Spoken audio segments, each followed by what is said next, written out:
So guys, today, back for another video on the channel. Today we are here for the player ratings from our first Carabao Cup game of the 2023-24 season against Manchester City. We've beaten the treble winners 1-0 with a goal from Alexander Isak. If you want to go and see the vlog to the game, the atmosphere was electric. There was limbs for the goal. I built at the top. There'll be a link in the description and in the end screen to go and see that. Absolutely buzzing to pick up. To go into the next round, I should say. Really good performance today. Bottom of the top, player ratings, let's have it. Starting off then, in goal Nick Pope, 4 clean sheets in four games. AC Milan away, Brentford at home, and then Sheffield United away, and then Man City at home. Knowing our luck, we'll be the ones to concede against Burnley, but yet again, really solid performance. The kicking, I think we've got to just face now, because we're saying every player ratings that I do, or most Newcastle fans even say it.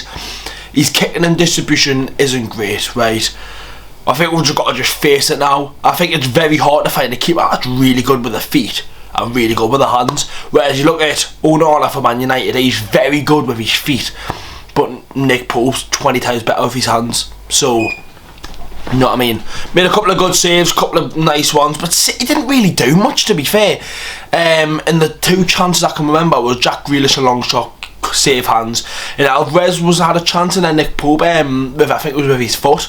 Solid performance, sound by Nick Pope, 8 out of 10. Now then, I normally like leaving the big ratings so a bit into the video and get into it a little bit, but obviously we always do. Right back to left back, Tino Livramento. Absolutely sensational from the first minute. The first half, he was the only player that was like gonna get we're forward and get we're going. And honestly, the way he defended, that one in the second half when he came sliding in, absolutely unstoppable, like incredible. It was absolutely unbelievable. And for the years of Newcastle not having good right backs, especially through my era, these players aren't bad, I believe, but the likes of Harry Maguire, DeAndre Yedlin, even Anita played there, Jan Matt. Over the years we've struggled to find a good right back, or whatever you want to call it. We've got the 2 now. Absolutely unbelievable. Trippier and Livramento. But speaking about Livramento today, unbelievable. There was a time in the first half, he nicked around Jack Grealish round the other side of him and he had to pull him down. His pace, his character, his charisma, everything about him in that game today was absolutely sensational. And honestly, I don't know who you start on Saturday. I generally don't have a clue. Just Livramento start. It's if you play that good and get dropped, I really don't know. I really don't know. Eddie Howe's got a massive task to think about that, but Tino Livramento today, absolutely sensational. 10 out of 10. Centre halves now. Honestly, when I seen Lascelles and Dummett, I thought, ooh, I wasn't against it, absolutely not. I back my players, do you know what I mean? It was just, we've not seen that partnership in years, man. 17-18 season, 18-19 season, a bit of the 19-20 when Dummett was fit. Lascelles was sound, he was, and fans will sit there and criticise him that he got stuck in when he needed to. He fucking given them a good can. And Alvarez, yes, he had a couple of chances and whatnot, but now it's special. We all know Jamal Lascelles isn't the best defender in the world, and he's this, that and the other. He's not, and he knows that himself. But you do know fine well, week in, week out, he will give you everything whenever he plays. He could have easily left the club multiple times. Kieran Trippier came in, took the captain's armband. He's the club captain and he doesn't play. But when he does play, he is brilliant, and I can imagine him being great in the dressing room and whatnot, and every game. And I'm happy he got a start, and you know what I mean. It's just nice to see, rather than him have a shit game, because he has got a shit game in him. But ever since what with his brother and the 2, and he's been absolutely spot on. Jamal Lascelles is going to get a good 8 out of 10. Paul Dummett now, honestly, absolutely brilliant. Like, it put a smile on my face just thinking about it there. Like, Paul Dummett was fucking fantastic. Like, stuck in, getting absolutely stuck in, as we all know. Slide tackles. It was honestly just brilliant, and it was so nice to see. Honestly, get him in left back. Like, yes, he's playing centre half today, but if we have a problem left back with Target, Dan Burn, Lewis Hall, honestly, I would not be arsed if Paul Dummett started. It's his boyhood club. He wants to be here, and it's a bit like the Lascelles. He could have left and got game time in the Championship, League One.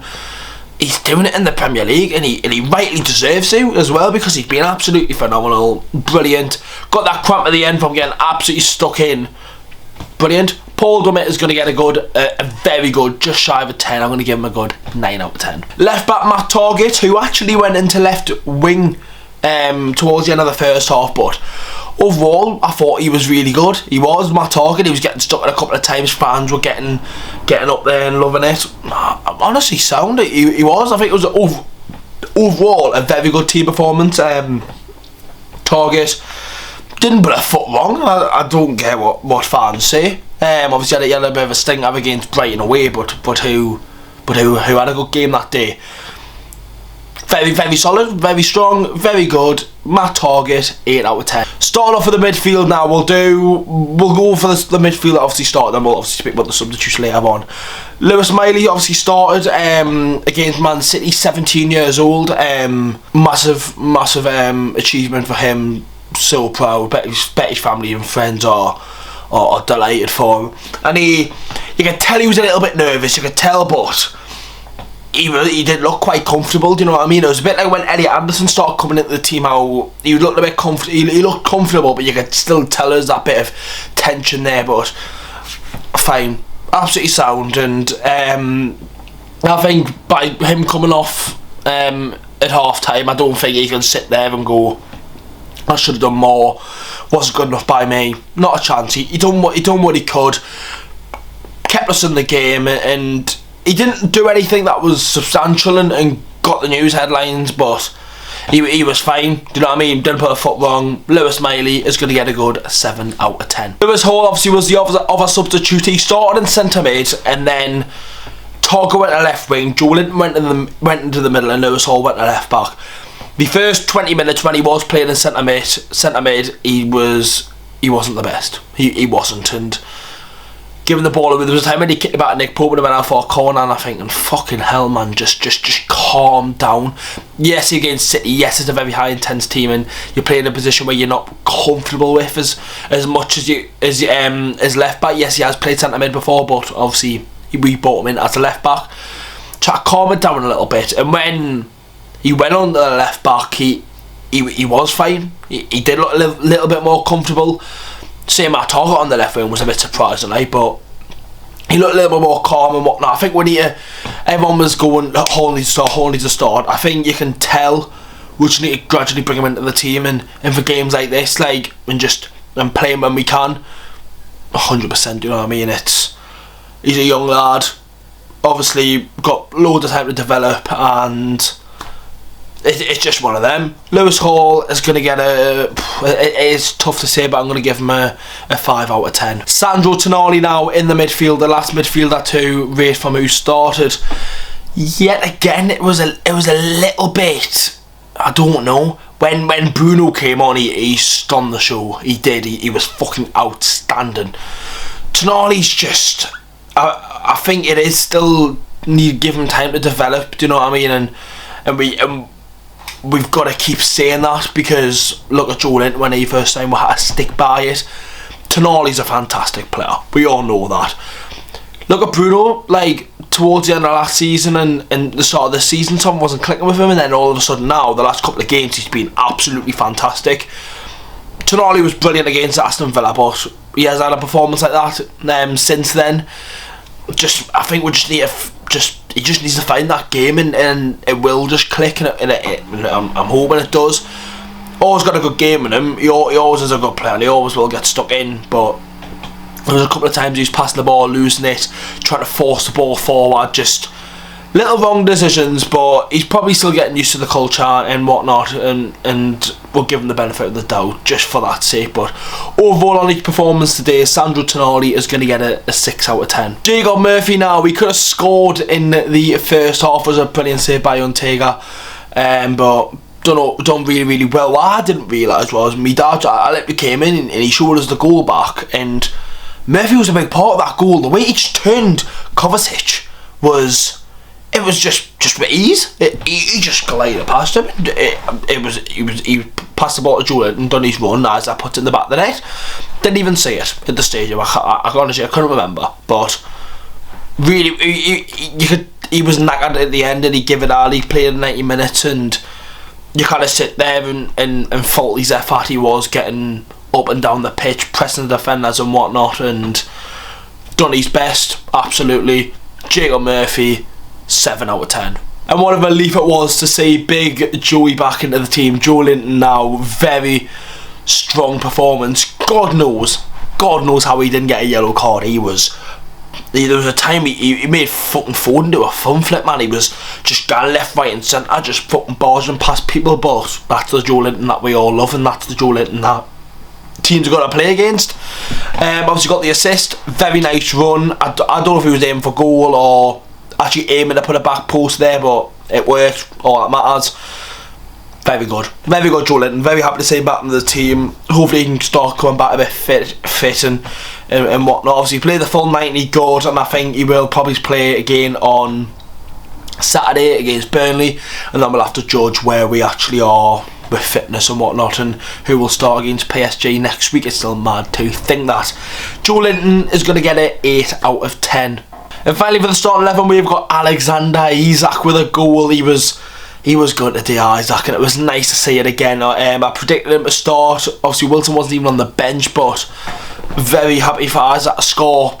This is the passion that he brings. There was a couple of times he was winning throw-ins and even giving away throw-ins, but getting stuck in and embracing and whatnot. And that game there was Isaac to a T, and it really was. City played a quite high line, because I think they played a bit more higher line because the pace, but when the ball was coming back to the Man City keeper, he was on them every single time.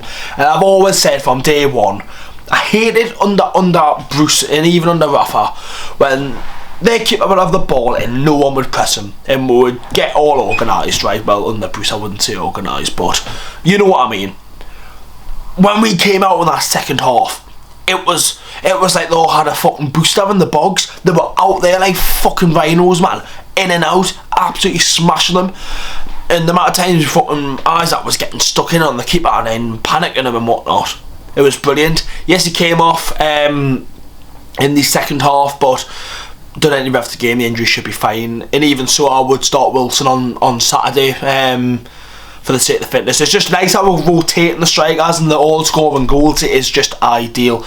Alexander Isak is going to get he scored, done well, 9 out of 10. We're going to be speaking about the two game changers now. We'll start off with Anthony Gordon. I think what he brings is unbelievable. One thing that stuck with me, you're on the left wing, right?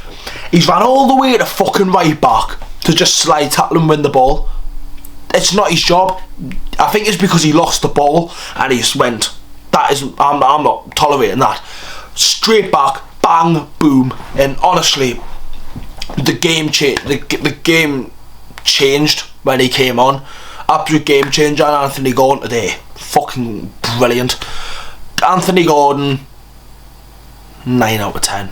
And then Bruno, I thought Bruno came on and it was absolutely fantastic. And finally, all the months of Bruno struggling in recent time, playing, not doing the best, he was fucking incredible today. Absolutely unbelievable. Getting stuck in, winning the ball, looked so calm on the ball. He was fucking great, wasn't he? He was very good. Just controlling the midfield. Livramento said it at full time on his interview, saying the subs came on and changed it, and when you've got a player like Bruno who comes on, who at the talent that he's got will make a change.